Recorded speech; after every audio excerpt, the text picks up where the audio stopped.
بسم اللہ الرحمن الرحیم۔ محترم ناظرین کرام، السلام علیکم ورحمۃ اللہ وبرکاتہ۔ آج ہم انشاءاللہ عز و جل مشکات المصابیح سے رمضان المبارک اور روزے کے متعلق چند احادیث اور مرآت المناجح سے اس کی شرح پڑھیں گے۔ آئیے دیکھتے ہیں۔ وعن انس بن مالک قال، حضرت انس بن مالک رضی اللہ تعالیٰ عنہ سے روایت ہے، آپ نے فرمایا دخل رمضان، رمضان داخل ہوا، فقال رسول اللہ صلی اللہ علیہ وسلم، تو رسول اللہ صلی اللہ علیہ وسلم نے ارشاد فرمایا ان هذا الشہر قد حضرکم، بے شک یہ مہینہ تمہارے پاس حاضر ہوا ہے، تمہارے درمیان آیا ہے، وفیہ لیلۃ، اور اس میں ایک رات ہے، خیر من الف شہر، جو کہ 1000 مہینوں سے افضل ہے، فیہ لیلۃ، اس میں ایک ایسی رات ہے، خیر، جو کہ بہتر ہے، من الف شہر، 1000 مہینوں سے، من حرمہا، جو اس سے محروم رہا، جو اس رات کی برکتوں سے محروم رہا، فقد حرم الخیر کلہ، تو تحقیق کہ وہ تمام بھلائی سے محروم رہا، ولا یحرم خیرہا الا کل محروم، اور اس کی بھلائی سے محروم نہیں رہتا مگر بد نصیب ہی۔ روایت ہے، یہ تو ترجمہ ہے، اب تفسیر دیکھیے، یعنی ماہ رمضان وہ سخی ہے جو تمہارے پاس آ کر دیتا ہے، جیسے بادل آ کر پانی دیتا ہے، کنویں کی طرح بلا کر نہیں دیتا۔ اس لیے نبی پاک نے فرمایا ان ھذا الشہر قد حضرکم، بے شک یہ وہ مہینہ ہے جو تمہارے درمیان آیا۔ تو رمضان ایسا مہینہ ہے، ایسا سخی ہے جو آ کر ہی اپنی برکتیں دیتا ہے، اپنی برکتوں سے مالا مال کرتا ہے، کنویں کی طرح بلا کر نہیں دیتا، ٹھیک ہے۔ اور جو یہاں ایک فرمایا گیا کہ جو اس رات سے محروم رہا وہ ساری خیر سے محروم رہا، اس طرح سے فرماتے ہیں، یعنی یہ ایک رات 83 سال 4 ماہ سے بہتر ہے۔ ایک رات جو ہے لیلۃ القدر جو ہے، یہ ایک رات 83 سال 4 ماہ سے بہتر ہے، اگر وہ شب قدر سے خالی ہوں، 83 سال 4 ماہ اگر ان کے اندر شب قدر نہ ہو تو یہ ایک رات یعنی شب قدر 83 سال 4 ماہ سے بہتر ہے۔ اس کی شرح ابھی گزر گئی کہ اس رات کی عبادت میں مشقت نہایت ہی کم ہے اور ثواب بہت ہی زیادہ، جو اتنی سی محنت بھی نہ کر سکے وہ پورا ہی محروم و بد نصیب ہے۔ کم سے کم درجہ یہ ہے کہ بندہ جو ہے عشاء کی نماز اور فجر کی نماز جو ہے جماعت کے ساتھ ادا کرے، کیونکہ حدیث پاک کے مفہوم کے مطابق جو بندہ عشاء کی نماز اور فجر کی نماز جماعت سے پڑھتا ہے گویا کہ اس نے ساری رات عبادت کی، تو اس طرح بھی بندہ جو ہے اس رات کی فضیلت کو پا سکتا ہے، ورنہ عشاء کی نماز کے بعد کم سے کم کچھ دیر تو صحیح ذکر اللہ کرے، نماز پڑھے، تلاوت کرے، تو انشاءاللہ شب قدر پا سکتا ہے۔ اور شب قدر کے تعلق سے علماء کرام نے فرمایا ہے کہ طاق راتوں میں، یعنی آخری عشرے کی طاق رات جو ہے، جیسا کہ 21، 23، 25، 27 اور 29، ان 5 راتوں میں سے کوئی ایک رات جو ہے شب قدر ہوگی۔ خیر، اب دیکھیے دوسری حدیث۔ وعن سلمان الفارسی جی، اور حضرت سلمان فارسی رضی اللہ تعالیٰ عنہ سے روایت ہے، قال، آپ نے فرمایا خطبنا رسول اللہ صلی اللہ علیہ وسلم فی آخر یوم من شعبان، رسول اللہ صلی اللہ تعالیٰ علیہ وسلم نے شعبان کے آخری دن میں ہمیں وعظ کیا، ہمیں نصیحت کی، خطبنا ہمیں نصیحت فرمائی یعنی تقریر فرمائی، فقال، تو آپ نے فرمایا یا ایھا الناس، اے لوگو، قد اضلکم شہر عظیم، قد یعنی تحقیق، اضلکم تمہارے اوپر سایہ فگن ہونے والا ہے، شہر عظیم عظمت والا مہینہ، قد اضلکم شہر عظیم، تحقیق کہ تمہارے اوپر سایہ فگن ہونے والا ہے عظمت والا مہینہ، شہر مبارک، جو مہینہ مبارک مہینہ، شہر مبارکن مبارک مہینہ، شہر فیہ ایسا مہینہ، فیہ لیلۃ جس میں ایک ایسی رات ہے، خیر من الف شہر جو 1000 مہینوں سے افضل ہے، شہر فیہ لیلۃ خیر من الف شہر، ایسا مہینہ ہے کہ جس کی ایک رات، جس میں ایک رات ایسی بھی ہے جو 1000 مہینوں سے افضل ہے۔ جعل اللہ صیامہ فریضہ، اللہ تعالیٰ نے اس کے روزے کو فرض کیا، وقیام لیلۃ تطوعا، اور رات کے قیام کو، رات کی عبادت کو نفل کیا، زائد کیا، ٹھیک ہے۔ من تقرب فیہ بخصلۃ من الخیر کان کمن ادى فریضۃ فیما سواہ، من تقرب فیہ جس نے اللہ کا قرب حاصل کیا اس مہینے میں، بخصلۃ من الخیر بھلائی کے کسی خصلت کے ذریعے، کانا کمن ادا فریدتن فیما سواہ، تو گویا کہ وہ اس طرح ہوگا جس طرح کے جس نے اس کے علاوہ میں فرض ادا کیا، ٹھیک ہے۔ یعنی مطلب یہ ہے کہ جس نے اس مہینے میں کسی نفل عبادت کے ذریعے، کسی نفل خصلت کے ذریعے اللہ کا قرب حاصل کیا، گویا وہ اس شخص کی طرح ہے جس نے اس کے علاوہ دوسرے مہینوں میں فرض ادا کیا۔ ومن ادا فریدتن فیہ، اور جس نے اس مہینے میں کوئی فرض ادا کیا، کوئی بھی ایک فرض ادا کیا، کانا کمن ادا 70 فریدہ فیما سواہ، تو وہ اس شخص کی طرح ہوگا جس نے اس مہینے کے علاوہ کسی دوسرے مہینے میں 70 فرائض ادا کیے، 70 فرض ادا کیے۔ وہوا شہر الصبر، اور وہ صبر کا مہینہ ہے، یعنی رمضان کا مہینہ جو ہے یہ صبر کا مہینہ ہے، کہ دوسرے مہینوں میں جو ہے کھانا پینا کھاؤ اور رب کا شکر کرو، مگر اس مہینے میں صبر کرو، بھوک سے رکو، بھوک سے رکنا بھی گویا کہ صبر کرنا ہی ہے۔ والصبر ثوابہ الجنہ، اور صبر کا ثواب جو ہے جنت ہے۔ وشہر المواسات، اور یہ مہینہ جو ہے مواسات کا مہینہ ہے، یعنی خیر خواہی کا مہینہ ہے۔ وشہر یزاد فیہ رزق المومن، اور یہ ایسا مہینہ ہے جس میں مومن کا رزق بڑھا دیا جاتا ہے، مومن کے رزق میں اضافہ کیا جاتا ہے۔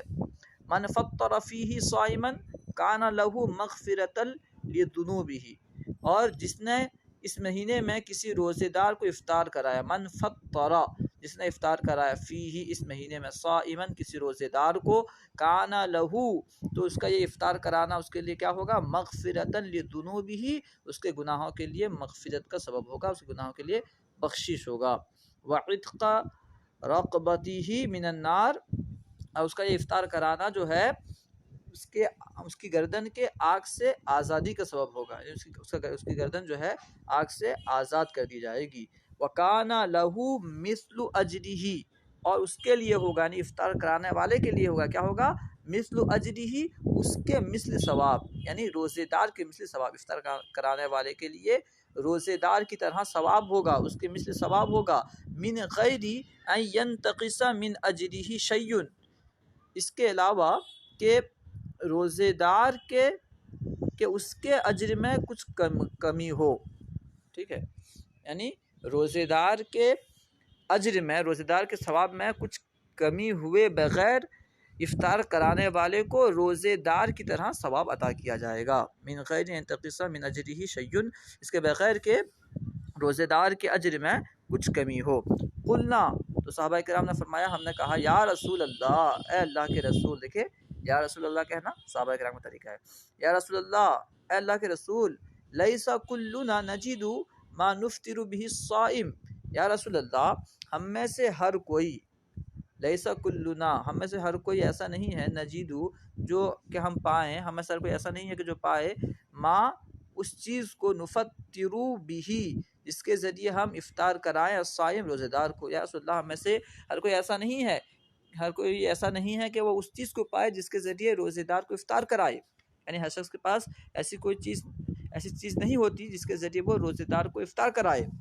فقال رسول اللہ صلی اللہ علیہ وسلم، تو رسول اللہ صلی اللہ علیہ وسلم نے ارشاد فرمایا، یعطی اللہ ھذا الثواب من فطر صائما علی مذقۃ لبن، اللہ تعالیٰ عطا فرمائے گا یہ ثواب ہے، اللہ تعالیٰ یہ ثواب عطا فرمائے گا من فطر صائمن، جس نے روزے دار کو افطار کرایا، علی مذقۃ لبن، دودھ کے ایک گھونٹ پر، یعنی جس نے روزے دار کو دودھ کے ایک گھونٹ سے افطار کرایا، اللہ تعالیٰ یہ ثواب اسے عطا فرمائے گا، او تمرتن، یا کھجور سے، یا کھجور پر افطار کرایا اسے ثواب عطا فرمائے گا، او شربت من ماء، یا پانی کے گھونٹ پر افطار کرایا اللہ تعالیٰ اسے یہ ثواب عطا فرمائے گا، دودھ کے گھونٹ پر یا کھجور پر یا پانی کے گھونٹ پر افطار کرایا اللہ تعالیٰ تو یہ ثواب اسے عطا فرمائے گا۔ ومن اشبع صائمن، اور جس نے سیر کیا، شکم سیر کیا، صائمن، روزے دار کو، سق اللہ، اللہ تعالیٰ اسے سیراب کرے گا، من حوضی، میرے حوض سے، یعنی حوض کوثر سے، شربتن، ایسا سیراب کرے گا، لا یظمأ، کہ وہ پیاسا نہیں ہوگا، حتی یدخل الجنہ، یہاں تک کہ جنت میں داخل ہو جائے گا۔ یعنی جو روزے دار کو سکم سیر کرے گا، پیٹ بھر کے کھانا کھلائے گا، تو اللہ تعالیٰ اسے میرے حوض سے پانی پلائے گا، اور اس کی برکت یہ ہوگی کہ وہ جنت میں داخل ہونے تک پیاسا نہیں ہوگا۔ وَهُوَ شَهْرٌ، اور یہ ایسا مہینہ ہے، اولہ رحمہ، کہ جس کا پہلا حصہ جو ہے، پہلا 10 دن یہ رحمت ہے، وَأَوْسَطُهُ مغفرہ، اور اس کا درمیانہ مغفرت ہے، وَآخِرُهُ عِتْقٌ مِّنَ النَّارِ، اور اس کا آخر جہنم سے، دوزخ سے آزادی ہے، وَمَنْ خَفَّفَ عَن مملوکِهِ، اور جس نے مملوکی فیہ، اور جس نے اس مہینے میں اپنے غلاموں پر تخفیف کی، غفر اللہ لہ، اللہ تعالیٰ اس کی مغفرت فرمائے گا، وَأَعْتَقَهُ مِنَ النَّارِ، اور اسے دوزخ سے آزاد فرمائے گا۔ اب دیکھیے تفسیر دیکھیے، اس پیشگی اطلاع دینے میں ماہ رمضان کی فضیلت کا اظہار ہے۔ ابھی رمضان کا مہینہ داخل نہیں ہوا، شعبان کے آخری دن، یعنی 29 یا 30 شعبان کو نبی پاک نے ایک خطبہ ارشاد فرمایا، تو یہ ماہ رمضان کی عظمت کا اظہار ہے کہ ماہ رمضان عظمت والا مہینہ آ رہا ہے، تو اس کے آنے سے پہلے ہی اس مہینے کی برکتیں نبی پاک بیان کر رہے ہیں، اس کی فضیلت بیان کر رہے ہیں۔ اس پیشگی اطلاع دینے سے ماہ رمضان کی فضیلت کا اظہار ہے، اور مسلمانوں کو اس کی عبادت کے لیے تیار کرنا ہے۔ اس سے پتہ چلا کہ ماہ رمضان سے پہلے ماہ رمضان کے متعلق علماء کرام اور بالخصوص ائمہ حضرات کو ماہ رمضان کے متعلق جو ہے بیان کرنا چاہیے، اور لوگوں کو ماہ رمضان میں عبادت کے لیے تیار کرنا چاہیے۔ اس کے بعد فرمایا اضل، فرما کر اشارتاً بتایا، کہ جیسے اضل فرمایا نا، ٹھیک ہے، اضلکم، قد اضلکم، یہاں پہ فرمایا قد اضلکم شہر عظیم، کہ تم میں ایک عظمت والا مہینہ صائفگن ہونے والا ہے۔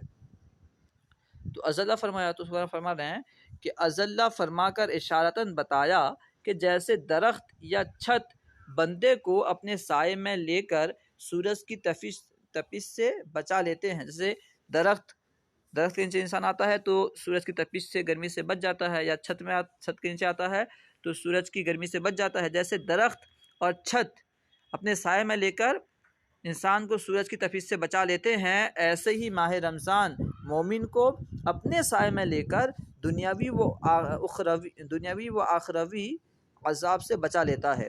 گویا رمضان سایہ دار باردار درخت ہے یا ڈھال ہے۔ یہاں نفل لغوی معنی میں ہے، جو یہاں کہا گیا تطوعاً، ٹھیک ہے، وقیام لیلہ تطوعاً، اور اس کے رات کی عبادت زائد ہے، نفل ہے۔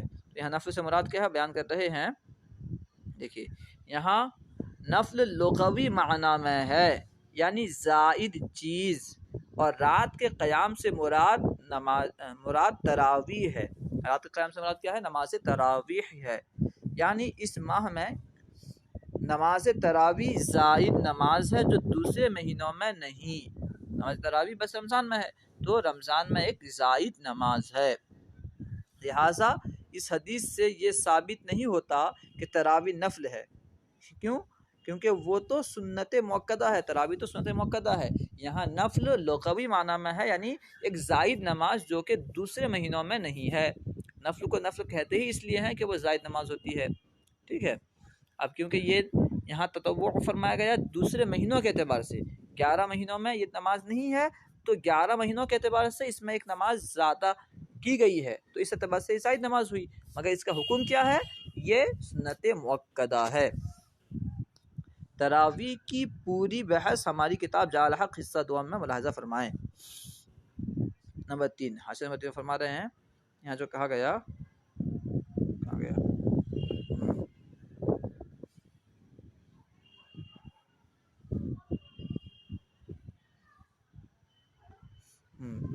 جس نے اس مہینے میں کوئی نفل ادا کیا تو گویا کہ اس نے دوسرے مہینوں میں فرض ادا کیا، ٹھیک ہے، اور ایسا ہے جیسا کہ دوسرے مہینے میں فرض ادا کیا، اس کا تفصیل بیان کر رہے ہیں۔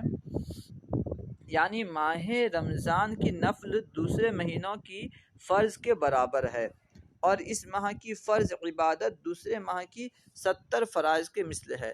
لہٰذا اگر مکہ معظمہ میں رمضان المبارک میں ایک فرض ادا کیا جائے، مکہ شریف میں ماہ رمضان میں ایک فرض ادا کیا جائے تو اس کا ثواب 70 لاکھ فرض کا ہے، کیونکہ اور دنوں میں وہاں ایک کا ثواب 1 لاکھ ہے، اور دنوں میں وہاں ایک نیکی کا ثواب 1 لاکھ نیکیوں کے برابر ہے، تو 1 لاکھ نیکی کا ثواب 1 لاکھ نیکیوں کے برابر، اور رمضان کی وجہ سے 70 گنا اور زیادہ، تو کتنا ہو گیا؟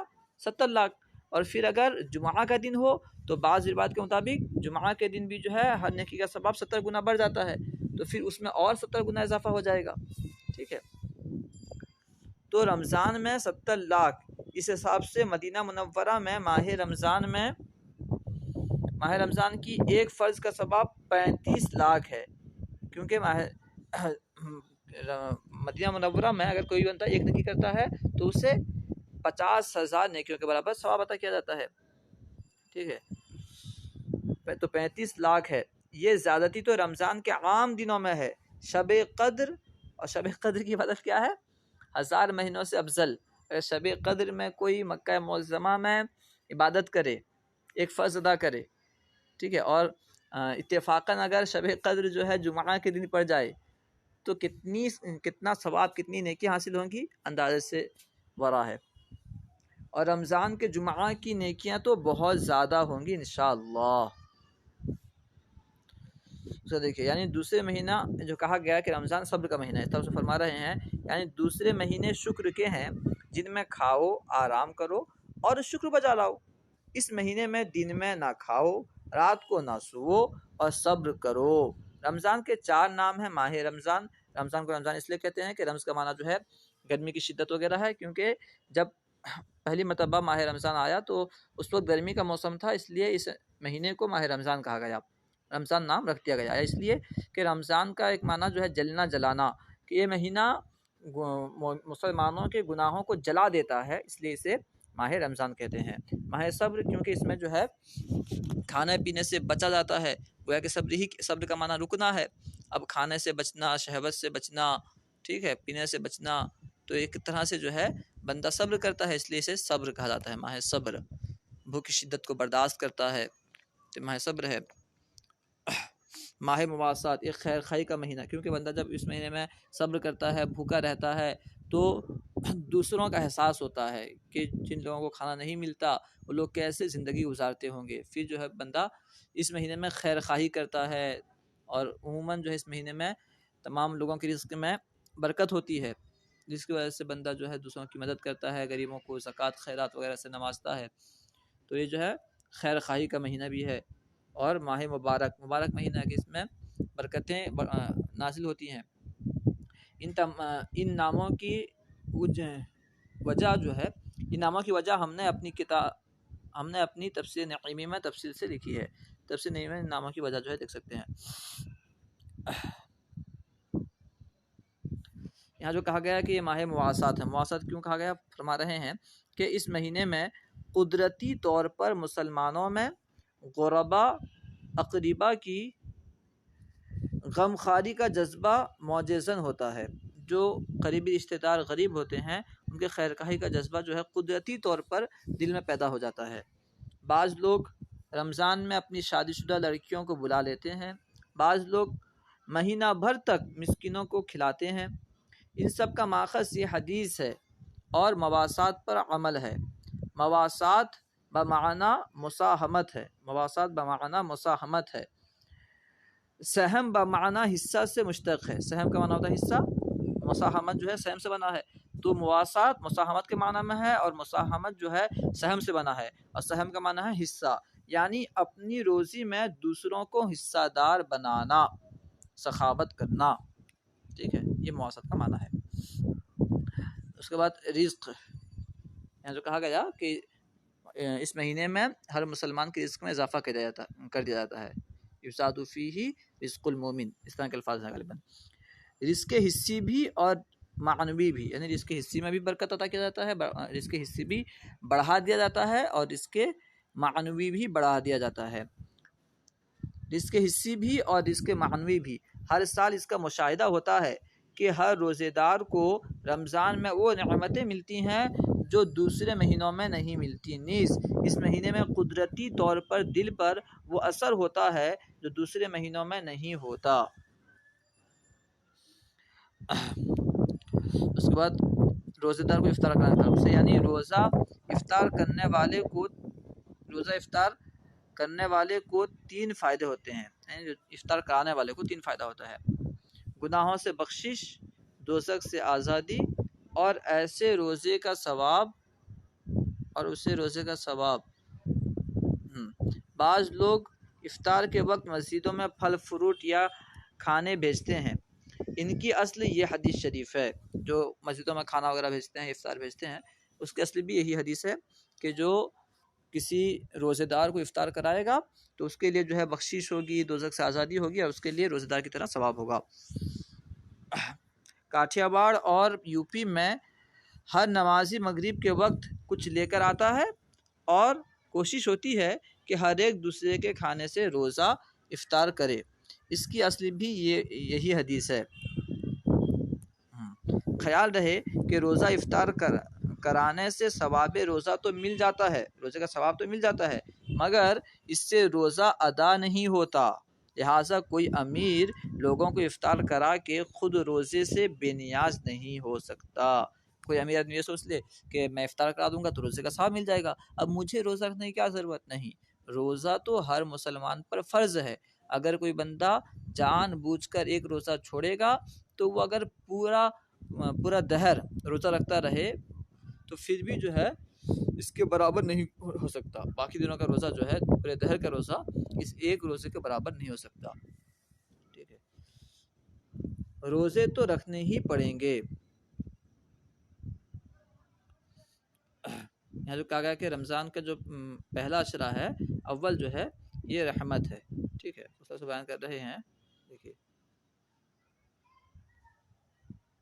نہیں، یہاں جو یہ کہا گیا کہ اس کے بغیر کہ روزے دار کے ثواب میں کچھ کمی ہو، روزے دار کے ثواب میں کمی کیے بغیر جو افطار کرائے گا اسے بھی جو ہے روزے دار کی طرح ثواب دیا جائے گا. اس کی شرح کر رہے ہیں جیسے علم، روشنی، ہوا، ان سے خواہ کتنے ہی لوگ فائدہ اٹھا لیں کمی نہیں ہوتی. چاہے کتنے ہی لوگ علم حاصل کر لیں، علم میں کمی نہیں ہوتی. روشنی سے، چاہے روشنی سے کتنے ہی لوگ روشنی میں کھڑے ہو جائیں کمی نہیں ہوتی. اس طرح ہوا سے چاہے کتنے لوگ فائدہ اٹھا لیں مگر کمی نہیں ہوتی. ایسے ہی ثواب تقسیم ہونے سے کم نہیں ہوتا.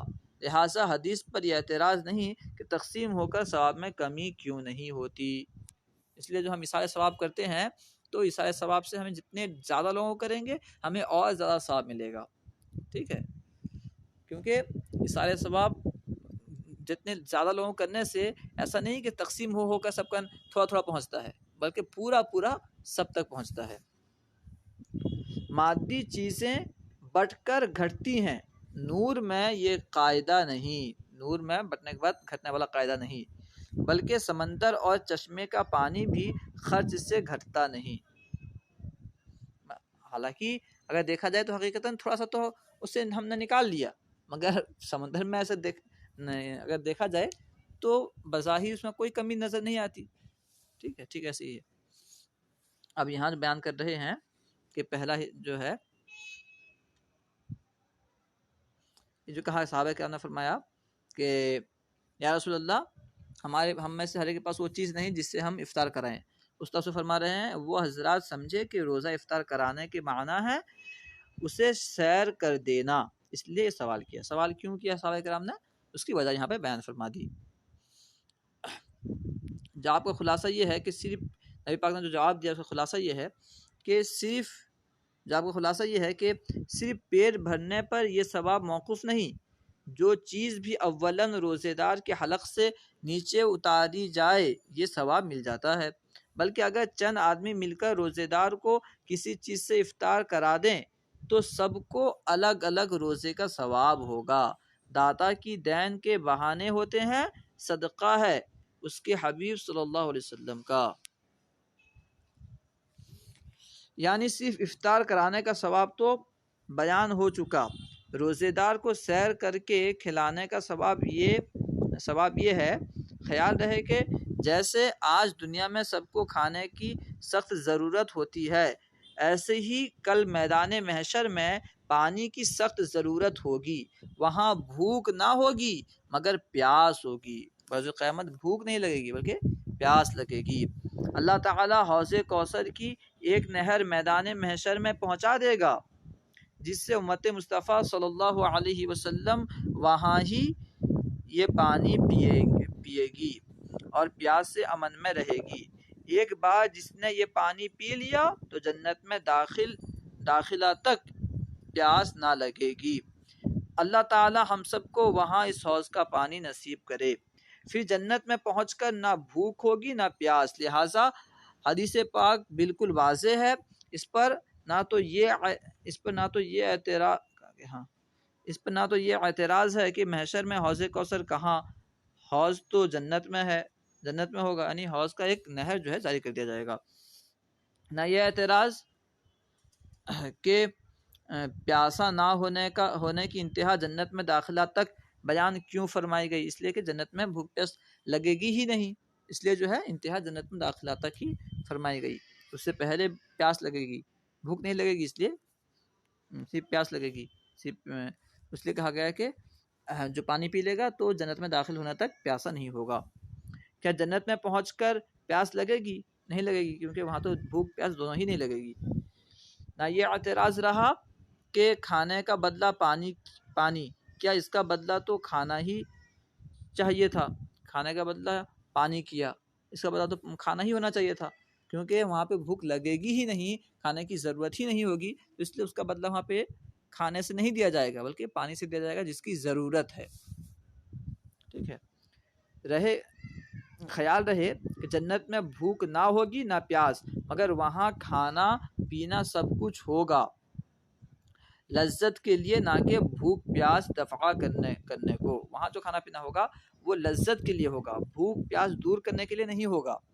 ٹھیک ہے، اس لیے وہاں میوے ہیں، گلے نہیں، کہ گلے بھوک دفع کرنے کو ہوتے ہیں اور میوہ لذت کو۔ جنت میں میوے ہوں گے، کیونکہ میوے جو کھائے جاتے ہیں، میوہ جات جو کھائے جاتے ہیں یہ لذت کے لیے کھائے جاتے ہیں، اور جنت میں جو کھانا پینا ہوگا وہ لذت کے لیے ہی ہوگا، بھوک دفع کرنے کے لیے نہیں ہوگا، اس لیے جو ہے وہاں پہ گلہ وغیرہ نہیں ہوگا۔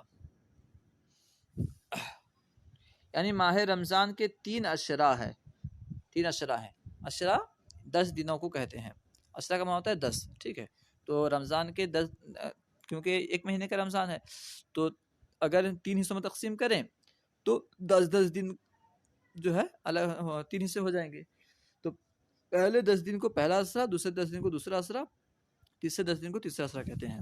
پہلے عشرے میں رب تعالی مومنوں پر خاص رحمتیں فرماتا ہے، جس سے انہیں نماز تراویح کی ہمت ہوتی ہے اور آئندہ ملنے والی نعمتوں کی استعداد پیدا ہوتی ہے۔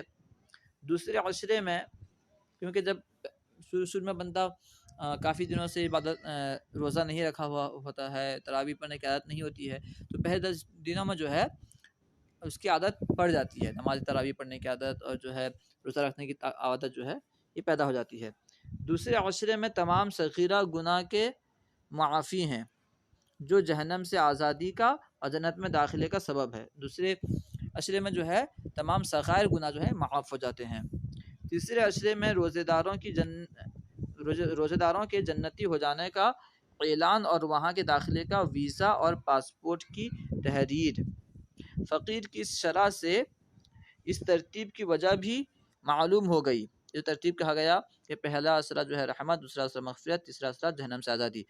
اس کی وجہ معلوم ہو گئی۔ اور یہ اعتراض بھی نہ رہا کہ جب پہلے 2 عشروں میں رحمت و مغفرت ہو چکی تو تیسرے عشرے میں الگ سے آزادی کے کیا معنی، وہ تو پہلے ہی حاصل ہو چکی۔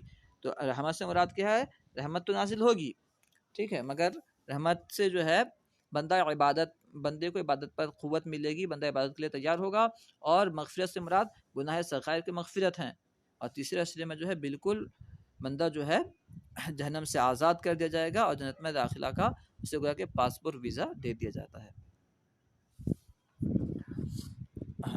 اسلامی بادشاہ جو کہا گیا کہ جو بندہ اس میں اپنے غلاموں پر تخفیف کرے، اللہ تعالیٰ اسے بخش دے گا اور اسے جہنم سے آزاد فرمائے گا۔ اس سے فرما رہے ہیں اسلامی بادشاہ رمضان میں ہر محکمے میں چھٹی کرتے تھے، اب بھی تمام مدارس اسلامیہ رمضان میں بند رہتے ہیں تاکہ مدرسین کو فرصت اور طلباء کو فراغت ملے۔